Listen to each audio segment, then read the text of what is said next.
Dans un esprit, j'espère, on va être accueillis, je pense que voilà. Nous, notre désir, c'est de pouvoir vous aider, enfin aider les équipes hospitalières.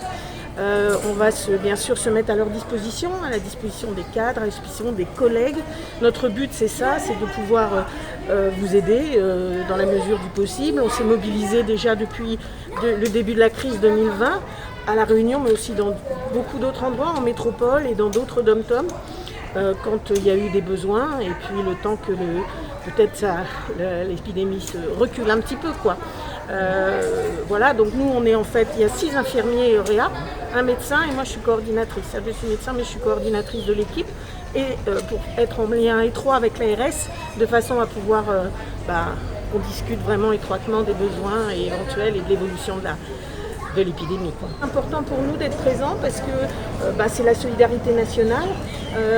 Elle joue à plein depuis le début de la crise, c'est-à-dire qu'on a eu des besoins dans certaines régions qui, en métropole, là je dis, surtout au début de la crise, qui ne pouvaient pas être couvertes de la même façon que vous, c'est-à-dire pas assez de monde pour ouvrir des lits. Et bien d'autres personnes de d'autres régions, des soignants d'autres régions sont venus, donc il n'y avait aucune raison qu'on ne fasse pas pareil pour la métropole, pour les dom-toms, enfin les outre-mer.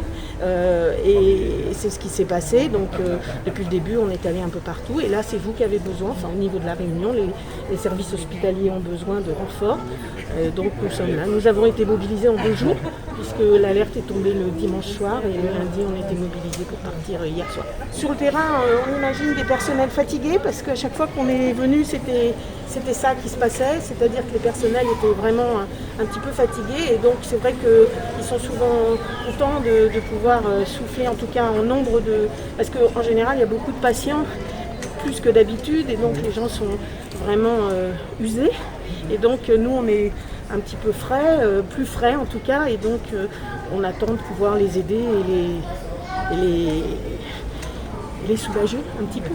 Merci bien madame pour ça. Je vous en prie. Nous avons 6 infirmiers et 2 médecins. Et donc je suis venue les accueillir et les remercier, surtout donc, au nom de l'ARS et de madame Martine Ladoucette, qui est la directrice générale de l'ARS, et que vous aurez l'occasion de rencontrer également. Voilà. Ils sont affectés sur 2 sites, le nord et le sud, et plus particulièrement en réanimation et en unité Covid pour l'un des médecins. Écoutez, pour le moment, on a très peu fermé de lits, notamment surtout pour les réanimations, parce qu'on ne s'improvise pas infirmier en réanimation. Et donc, dès lors que vous fermez d'autres services, c'est quand même un petit peu compliqué de demander à des infirmiers d'être affectés en réanimation, d'où la demande de renfort de la réserve sanitaire nationale.